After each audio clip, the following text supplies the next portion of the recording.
Thank you, everybody. So we'll go ahead and get started. I'm Sherilyn Castleman. I'm the Chief Learning Officer for Sisters in Sales. I'm also a managing partner and executive coach for CGI, a training and coaching firm. And I am thrilled to have you here today to talk a little bit about how do we improve our prospecting with tips from the global expert, Tamika Bernetti. Now, let me tell you that I have been in sales since before Girl Scout cookies were less than $1 a box. So for those of you that can't do the math, that's over 30 years. And in 30 years, I have never met anybody as incredible as Tamika. She's known as a digital experience evangelist, also a program manager, a senior program manager for Lumen Technologies. Tamika has helped thousands of people just like you and me, sales and marketing and customer success professionals embrace the buyers first mentality in social selling to close relationship gaps to drive revenue. She's also recognized by LinkedIn Sales Navigator community as the #2 global expert. Now, I don't know about you guys, but LinkedIn has millions of sales experts on their site. Today, we have the #2 global expert. So she's going to share all of her information with us. Welcome, Tamika. Thank you for having me, Sherilyn. I'm so excited to be here. This just to be amongst this group of people is fun for me. So awesome. Well, before we get started, I just want to do a little bit of housekeeping. We do have a Q&A that is open. If you have questions for Tamika or for me, or if Tamika is talking about something and we lose you, just throw it in the chat or the Q&A, and we will make sure that we address those. We're leaving a little time at the end for that. But Tamika, let's just start by looking at where we are. You know, everything that we knew about our customers and our clients in 2019 has changed. Every single person in the world has been impacted by this pandemic.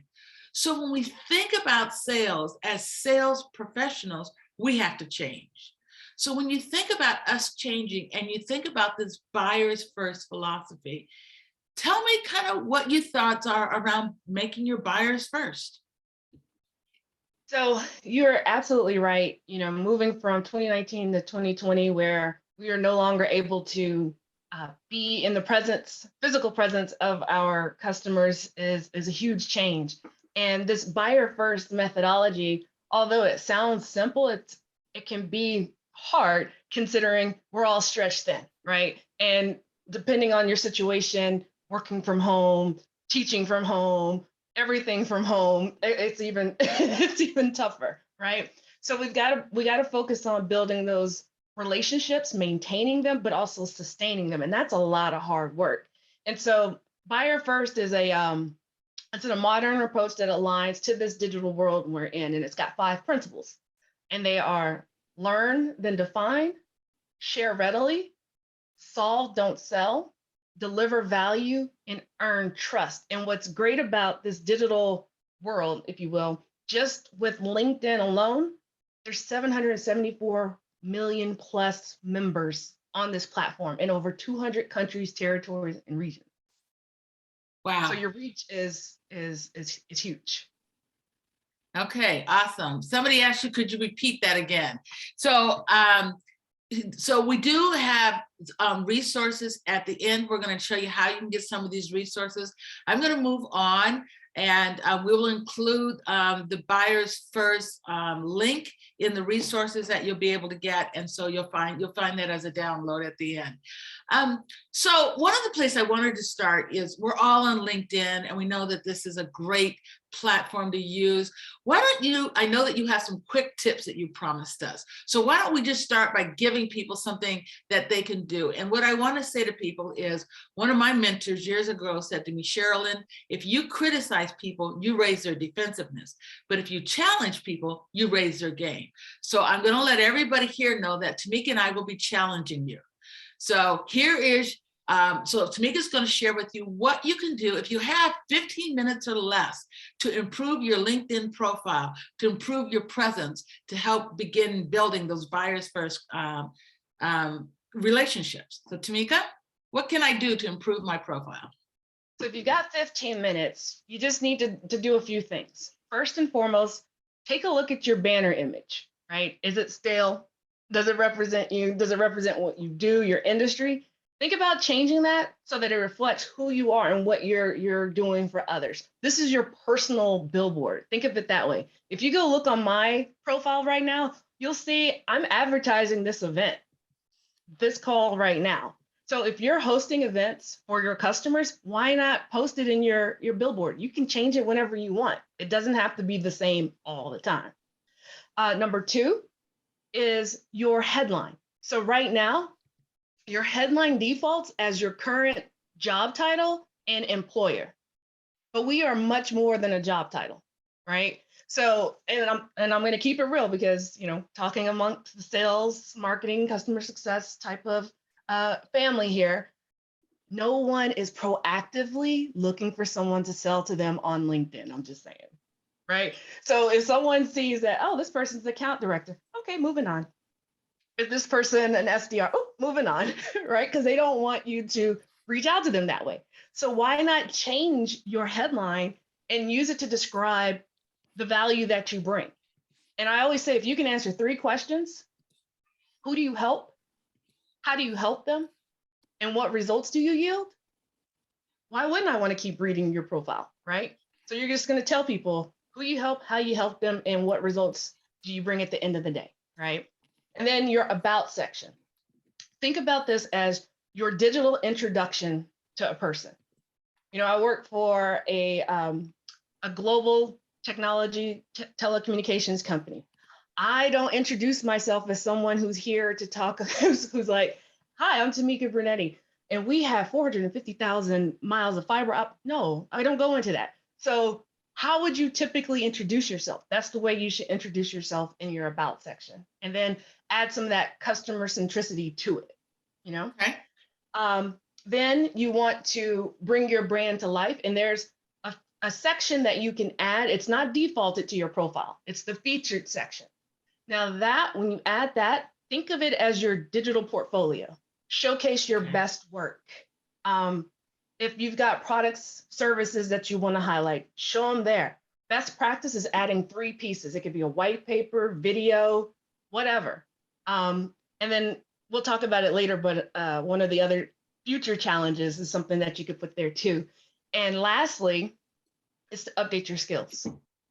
I know most of you have heard about search engine optimization. That's basically your searchability, right? So if you think about your intended audience, what are the keywords they're searching? If you want to be known for cybersecurity, do you have the skills listed that relate to cybersecurity, right? So you want to make sure that you have those present, not what you were doing 15 years ago, because that might not be cybersecurity. Okay. So those would be, if you got 15 minutes, you can knock those out very quickly. Okay, so here's my challenge. Tamika has given you 15. Write down one thing she just said that you're going to make a commitment to do on your LinkedIn profile in the next 24 hours. Okay, I'm going to go out and change my banner. My banner has been there for a year. I have not changed it. And I never thought about updating it and changing it as I'm doing new events. So that's a great idea. Thank you, Tamika. That was awesome. Okay. So we all know about, we've talked about buyers first, we've talked about LinkedIn. So one of the things is LinkedIn Sales Navigator. I know that you're a big advocate for it. And to be honest, there's a lot of us on the call today who just don't use it. So can you tell us a little bit about how it works and a little bit about what it is? Yeah, so Sales Navigator is, well, first of all, I don't believe the name is true to what it is, because it's not. I don't want people to walk away thinking that because they use it, it's going to end in a closed deal automatically, right? Okay. Sales Navigator, the reasoning behind it, it's there to help you build and nurture relationships. When you nurture those relationships, those deals come along organically, right? So it's going to get you in and help you build where you need to build. So, and it's going to help you build and nurture at scale. Now, another thing is it's not a search engine, that's Google. Okay. It's very powerful because it's doing it's taking LinkedIn's proprietary data and really helping you hone in on what you're looking for, who you're looking for. Okay. What is it? I mean, if you think about their value proposition, it's all about finding the right buyers and stakeholders at the right time. It's going to help Okay. you identify those critical players. It'll help you understand what they actually value. And then it's also going to help you engage effectively. And what I mean by that is that you're going to be able to personalize your outreach with in a contextual way. One thing to Okay. note, I mentioned that there's 774 million plus members. And with LinkedIn's research, just of their platform, last year there were about 7.5 or so decision makers involved in every deal. That's increased to 10.2 plus. Okay. So now that's what I mean by finding those critical players. Okay. And how does this work? Well, it's going to help you by providing insights based off of the accounts and leads that you save. So accounts are your companies and leads are the people. So prospects, Okay. existing points of contact. And it's going to personalize your feed. That's going to be your personalized Wall Street Journal. Okay. And you're essentially curating your own experience. You're going to see who's on the move, who's a new decision maker. And a decision maker, for those of you who don't know, in LinkedIn speak, it's someone who has a seniority level of a director, a vice president, C-level executive, partner, owner. Okay. Okay. So that's like, doing the heavy lifting for you. There's just so much information that Sales Navigator is going to provide you just by saving these leads and accounts. Okay. Thank you. That's very helpful. So I'm a little embarrassed, but I do have Sales Navigator. And until I met you, I never used it. And so I've just started using it. So for any of our audience here today who may be like me, that my daughters say I'm a little eye challenged, that may have not used it. Tell us if there was just one or two things that I could do to get started. What do I need to do to get started on Sales Navigator? And for those of you that don't have Sales Navigator, at the end, Tamika and I are going to tell you how you can get 2 months free just for joining us today. So Tamika, tell us a little bit about, if you don't have Sales Navigator or you have it but you've never used it, how do you get started? What's the easiest way to get started? So if you don't have Sales Navigator, well, let's start with if you do. So if you have Sales Navigator, the number one thing you need to do is save those accounts and those leads so you can start getting that information populated for you. Because there's going to be all kinds of insights you can glean just from those alerts, right? Okay. Also, irrespective of the type of license you have for Sales Navigator, the most powerful capability it has is their search module. So I know I said it's not a search engine, but the search module has so many filters. From a lead perspective, there are 26. Oh, wow. And from an account perspective, there are 15.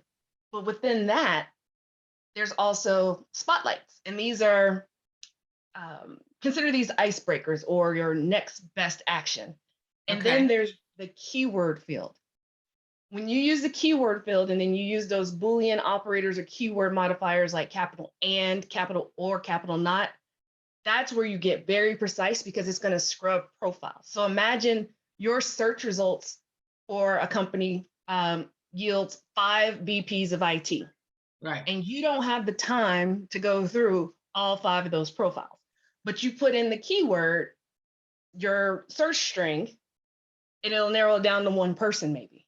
Okay. Right? So that's how you get very precise with that. Yeah. And what was the second part of the question? So if I don't have Sales Navigator and at the end of this session, I sign up, I get my very first Sales Navigator, I log on. Okay, so what's the first thing I should do? Oh, first and foremost, save your top 10 accounts. Okay. And save 5 to 10 leads per account. So you can start generating that alert feed.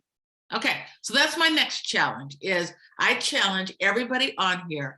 If you don't have your top 10 accounts, get your top 10 accounts in Sales Navigator and do 5 to 10 leads per account.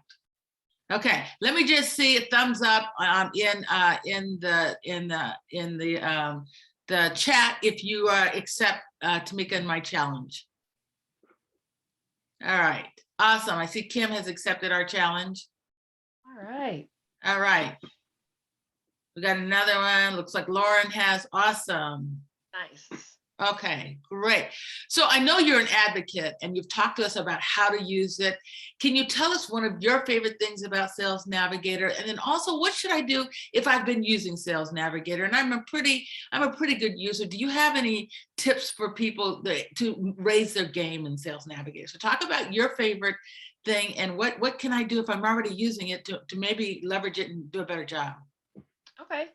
So my favorite is it's one of the premium features that's only available to the enterprise account type. So if you don't have an enterprise license, you won't have this, but it's called the Smartlinks.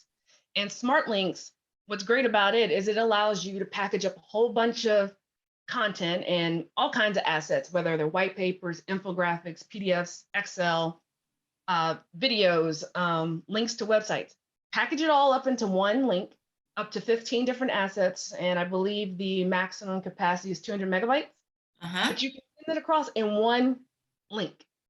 Oh, wow. And what's great about it is you get notified the moment someone accesses it, like instantaneous. And then you get analytics. So now you can actually see how your intended audience is engaging with the content you share. But you want to know what's even better? It helps you go deeper and wider in accounts. Why? Because you can share these links with anyone, and anyone can access it. So perhaps I sent it to you, right? And then I get notified, and you were my intended recipient. But then I saw that I believe it was Ty, who's joined us from Brooklyn. I see that Ty has looked at it. It's like, who's Ty? Right. I go in the Sales Navigator, do some research. I need to know Ty. So I saved Ty as a lead. Now I've gone deeper, and maybe it goes to someone else. So it's one of those subtle prospecting tools for you. Okay, awesome. All right, so here's the thing, is that the average executive gets over 300 sales emails, all right? But they only get only 1 in 10 are getting LinkedIn messages. So how do I write an effective in-mail message? Because I know the name of the game is you want to get those credits back. So you get increased credits with Sales Navigator, but if you're writing messages that people aren't opening or responding to, so do you have an algorithm or tips on how I can get my in-mail opened and so I can get my credits back? Oof, in-mail, yes, that's another premium feature. And so depending on your level of Sales Navigator license, it will increase. So, but everybody has a certain level of in-mail, correct? As long as, yes, if you're a Sales Navigator license. Okay, so everybody at least has some. Okay, so how do I get those credits back? So, and this is purely based off of what I've learned from LinkedIn. You got to write your message so that it is 150 words or less. So everyone take out your smartphone, right? It needs to only fit there because no one has time to scroll anymore, right? So if you can't get someone's attention that quickly, like would you read one? No. I wouldn't. 50? Okay. So 150 words. Okay. I like that. All right. Yeah. What else? 57% of their traffic on LinkedIn is mobile. So keep that in mind. Okay. First, it's going to start with that subject line. It has to be interesting. If you got an email and it said, Tamika from Lumen, what would you do? I'd say, I don't know a Tamika from Lumen, and I keep on going on. I'm like, I wouldn't. So, okay, exactly. You're right. So you have to do some homework, and that's where I see the challenge is because, as sales professionals being moved in so many different directions, there's so many processes behind the scene that you're not really selling that much of the day, right? Right. And so you do have to invest a little time, do your homework so that that's an interesting subject line. But then when you get into your message, you want to personalize it. You've got to grab their attention through a personalized and a social approach. Introduce yourself. Think about how you're going to position yourself. Are you going to position yourself as someone who's aggressive, right? Or are you going to position yourself as someone who is trying to be a resource or just truly trying to build a relationship with you, right? Okay. Then you want to add in that compelling information, incorporate the wow factor. What's that element of interest that's going to really gain their attention? And then you want to end with a solid but succinct call to action. We don't need any of these flimsy, are you available in the next couple of weeks to chat? Oh, we got to start telling people what to do. I know it sounds aggressive. Okay. All right. You want to message it in a way like, do you have 30 minutes to chat this Friday between 2 and 4 p.m.? That person's going to read that and say, oh, well, do I? Well, actually, I don't. Well, how about this day instead? Okay. All right. Right? Because the name of the game is you want them to accept your email. And by accepting it, you're going to get that credit back, regardless if they have a positive or negative response. So they could accept it and just say kick rocks, but you're going to get your credit back. Right. Okay. Right. All right. So now you've told me kind of the framework. Can you give me an example of what a message might look like? Okay. Yes. Oh, I've got a good one. I use this quite often. So this was, as soon as I learned about this in-mail success formula, of course I had to put it to the test, right? Okay. So I came across an article of an individual had just been promoted to a VP of diversity role at a major energy company. And at the time, my dad was working at that company. He's since retired. So I felt like, oh, that's my personal connection. And so in the subject line, I tried to make it interesting because I too am passionate about D&I. And so I started it with, thank you for being the change maker. And I capitalized THE. Okay. And then in my message, I went on to say, well, this was at the onset of COVID. So of course I threw in the hope you're doing okay in self-isolation, all that stuff. But I said, congratulations on your new role. This is exciting. My dad has worked for the company for nearly 40 years. So this is big. This is huge. Right. So I wanted her to know that I get what you're going through. Right. And then I asked if we could have some time to chat because I saw her announcement in an article and she was kind of vague about her plan. So I wanted to know, what do you have in store for the company? Right. Okay. And I put my call to action. Do you have time between this time and this time on this day? She replied in less than 2 hours. Oh, wow. And said, yes, I'm available. Please advise. Okay. All right. So I got her email address. I sent her a calendar invite and I had asked her for her phone number, her cell phone number, so she could call me. Wow. Awesome. Yeah. Well done, Tamika. Okay. So 150 words or less, a wow factor, introduce yourself. And when you introduce yourself, 3 quick things that I suggest is why should I buy? Why should I buy now? And why should I buy from you? So what makes you different? What kind of sets you apart from anybody else? A call to action and a wow factor. Did I get all those right? Yes. Oh, the interesting subject line. Oh, an interesting subject line, kind of your hook. Okay. That is awesome. That is great. One of the questions that came up that we're going to backtrack a little bit is you talked about your favorite feature for an enterprise. What's your favorite feature if I don't have an enterprise? So if somebody's like me, I don't have an enterprise solution. What gets you excited about Sales Navigator?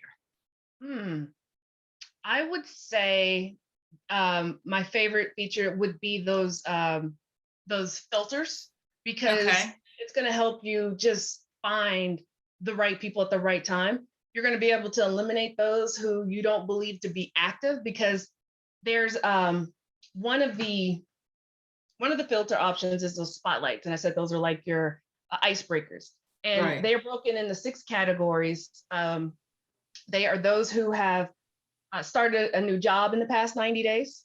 Hello, everybody likes to be congratulated. Right. Right. There are people who have posted on LinkedIn in the past 30 days. So that tells you they are recently active and they probably will respond. Okay. People who've been mentioned in the news in the past 30 days, everybody's not, quoted in an article. So that's Right. always cool to recognize someone. People with Team Link intro, and I don't remember which level of Sales Navigator this begins with, but Team Intro is basically a way to extend your network. So, for instance, you and I work for the same company, but we're not Right. connected.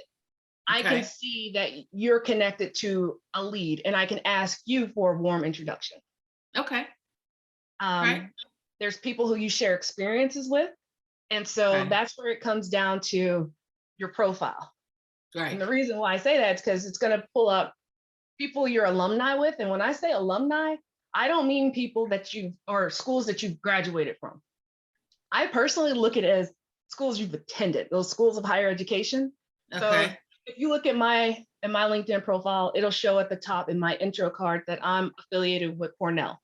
Okay. I would have loved to have gotten my bachelor and master's degree from Cornell, but it didn't happen. But I got a DNI certification there, and they have a robust alumni network. Oh, wow. Okay. So cast a wider net that way. So you add those. Okay. Yeah, add those. That is incredibly powerful, because I got a certification from Harvard one summer, and I would never thought to add that. Yeah. Okay. All right. You got that. You got LinkedIn groups. There's 2.9 million groups. Okay. And there's the two most popular ones that I see that have over 2 million members each are the Harvard Business Review Discussion Group and I think it's the Premium or Premier Career Group. They both have over 2 million. And side note, you don't have to spend any email messages to connect with people who are in the same groups as you. You can privately message them through that group. Oh, wow. Okay, that's another great tip. Thank you. Yeah. So, Tamika, one of the things that I miss the most about selling in person and going out and being on site at clients, I was at a client 2 weeks ago, my first client visit in 2 years, was what I used to call meeting by ambush. It's when you would take the long way around to the exit, or you would wander down the hall and you knew the names of people you were looking for, and you'd happen to run into them in the hall, and it'd be a meeting by ambush. You introduce yourself. Is there any way that I can leverage this this LinkedIn Sales Navigator to kind of replicate this? How do you build relationships with people you really want to meet and almost make it seem like it just happened? Yes. And I say the easiest way is to use the comments on those posts that people are sharing. People might share article or they just share their thoughts, but think of those comments as your virtual hallway. Okay. People are sharing more personal information about themselves, the kind of stuff you would probably learn about at the beginning of a meeting when you're waiting for it to start, when you're leaving, walking to the break room. So why not have those conversations in the comments? There's been a lot of conversations where my comments have been like half a page long, and so is the other person, and we're just going back and forth. Oh, wow. Okay. Yeah, so definitely take advantage of that, because just in general, whenever you engage with someone's post, whether they shared it or it was native to LinkedIn, they're going to get a notification that something has happened to their post, right? Okay. And it could be one of three things. It could be that you reacted, you either liked it, loved it, celebrate, you found it insightful, you were curious, and there's one more that escapes my mind. Then you commented and you shared it. And if you do all three, that's like the trifecta, right? Oh, wow. Okay. Only share it if you feel, inclined to do so. But every time you do that, a person is going to say, oh, I see Tamika, she did such and such. Or if I leave a comment, they're going to say, oh, she left a comment. What did she say? And if I say something meaningful beyond great post or ask a question, they're going to feel compelled to respond. Right. Okay. Yeah, so that helps you become like a household name. Okay. All right, awesome. So I noticed somebody in the chat said something about video and audio LinkedIn messages are hot. So what are your thoughts on adding some type of video or audio? And do you do it? Would you recommend it? And what tips do you have for us? I wholeheartedly agree with it. Wholeheartedly. Okay. It is, and Sherilyn knows this from conversations that we have, but I have a fear of video, especially when it is with people who I have no clue who you are, right? Right. So I am doing my best to overcome this by purposely recording videos and putting myself out there. And so a couple of things you can do. I believe with the app, you can record the pronunciation of your name. Okay. Right? So we don't have to have these awkward moments anymore. You can also do a 30-second description of who you are or your profile picture. But the thing that I suggest is to actually record a quick video. Well, this is going to be one of my challenges, is to record a quick video of yourself. It doesn't have to be anything fancy. Use your computer, use your smartphone, and just introduce yourself to people who are going to be checking out your profile. Okay. Who are you? What do you do? And why is it important? And then make sure that you have it tagged in your featured section. So people can actually, they hear your voice, or they get an understanding of who you are when they read your words, but then they really understand who you are or feel like they know you when they hear your voice. I like that. And I think, so what do we need to remember if we're going to do a 30-minute video for our introduction? What's important to include in that again? Because I know that I have somebody who sent me a video and it was 3 minutes long and it didn't follow any kind of guideline, and the title of the video was the name of their company, 3-minute video, and I just hit delete. So what do we want to do right on our video if we're going to use it for our introduction? It's literally just introducing who you are, what you do, and why what you do is important. Kind of along the lines of your headline. I see that I believe it was let's see. Someone said that start with the audio messages, then escalate to the video. I say do whatever works best for you. Remember I was talking about the virtual hallway in the comments. Right. So a gentleman and I were going back and forth on someone else's post in the comments. I asked him a question, and instead of him responding, with another comment, he responded with a video message, connection request, and then a video message. And I wouldn't have never known that he had a thick accent. I know he's from Trinidad and Tobago by his accent, and his favorite color is yellow, and I can hear his voice all the time when I see his post. That's cool. So a lot of times people say, okay, we're virtual. How do we connect with people?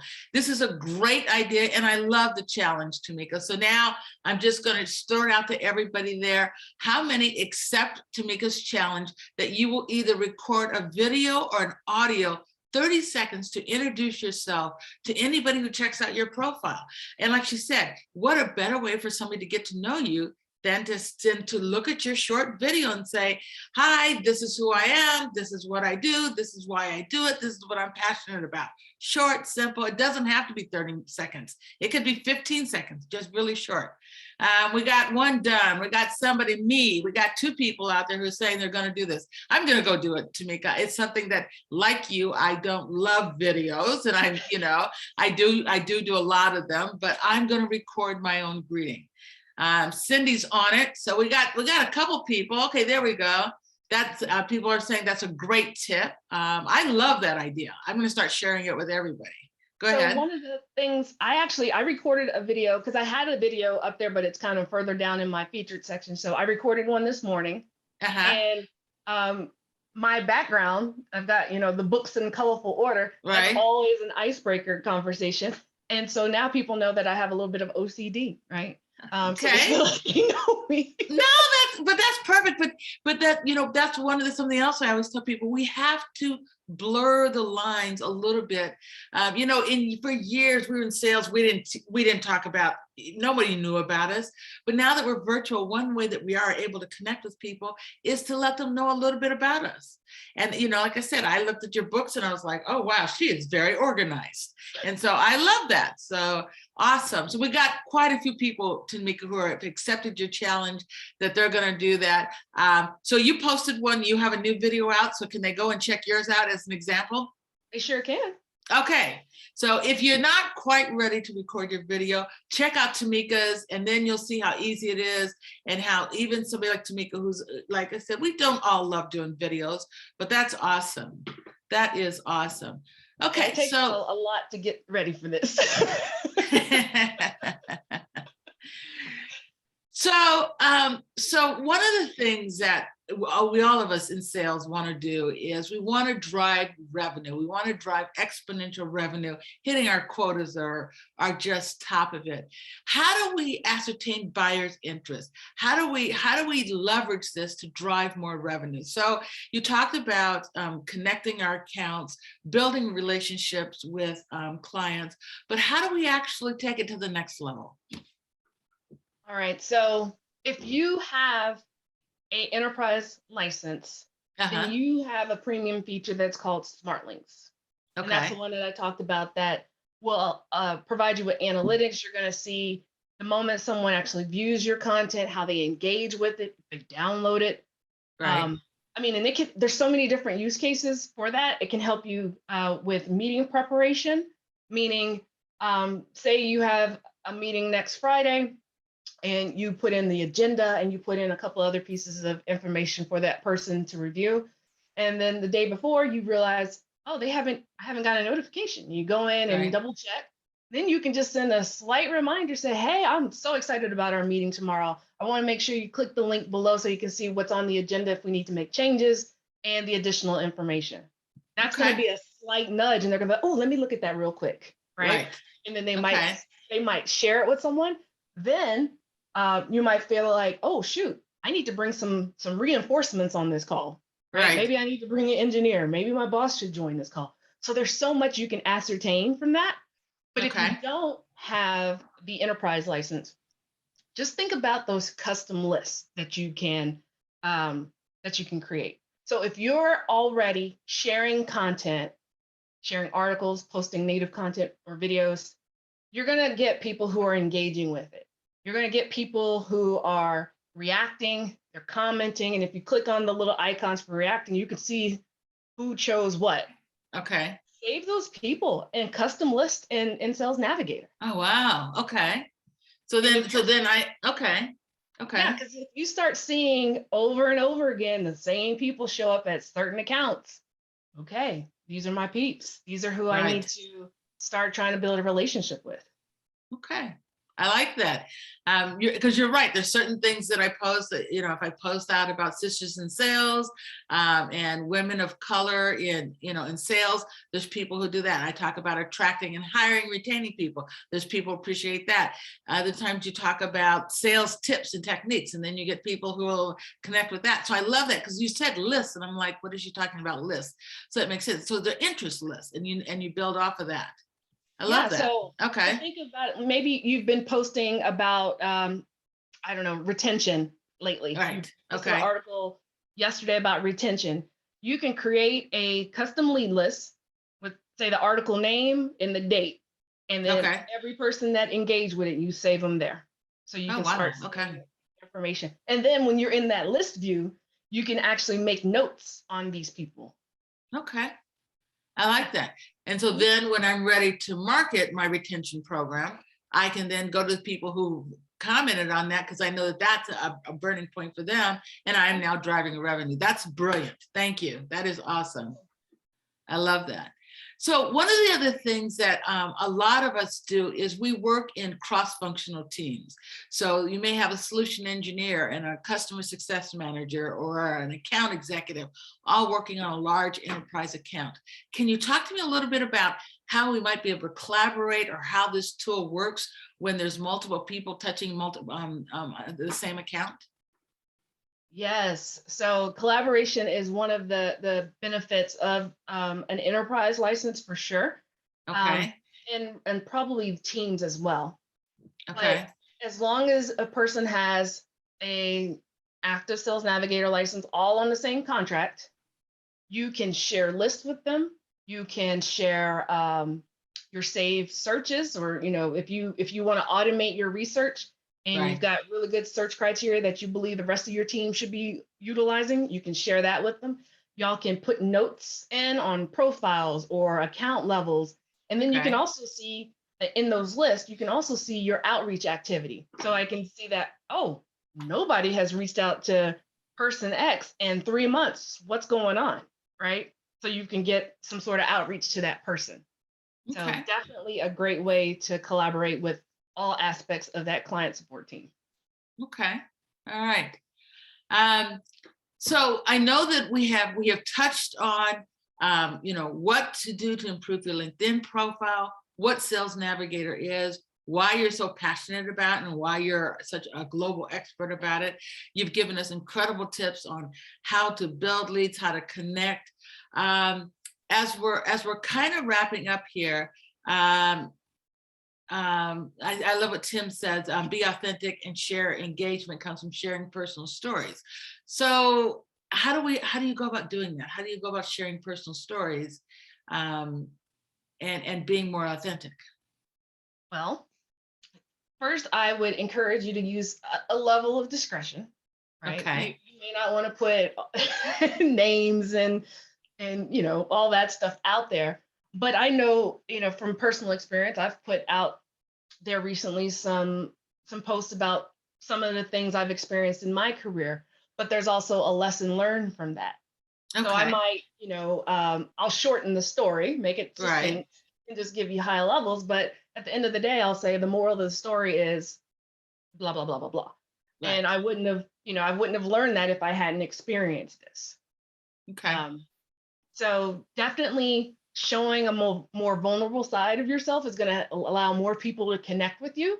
Um, I know Tim, who's on the call, he's shared some stories that I would have never known, but I Uh-huh. definitely feel a much deeper connection with him. And our conversations are much more deeper because of it. So just Okay. know that that'll transcend with your prospects and existing customer base as well. Okay. So what I hear you saying is it goes back again to that so what? So I shared a story about I grew some jalapenos on my deck, and that they started rotting because we couldn't eat them fast enough. And my so what was my wish for everybody is that you're always green and growing and that you never become rotten. And so it was a moral, it was a point of view that I wanted to wish for everybody because I'm always talking about growth. And I just shared that as I remember sitting there watching my jalapenos rot on the vine, that, oh, I hope none of my clients ever get to the point that they stop growing and they become rotten. And so, and then, people are like, oh, I didn't, just like you said, oh, I didn't know you were a gardener. And what else do you grow?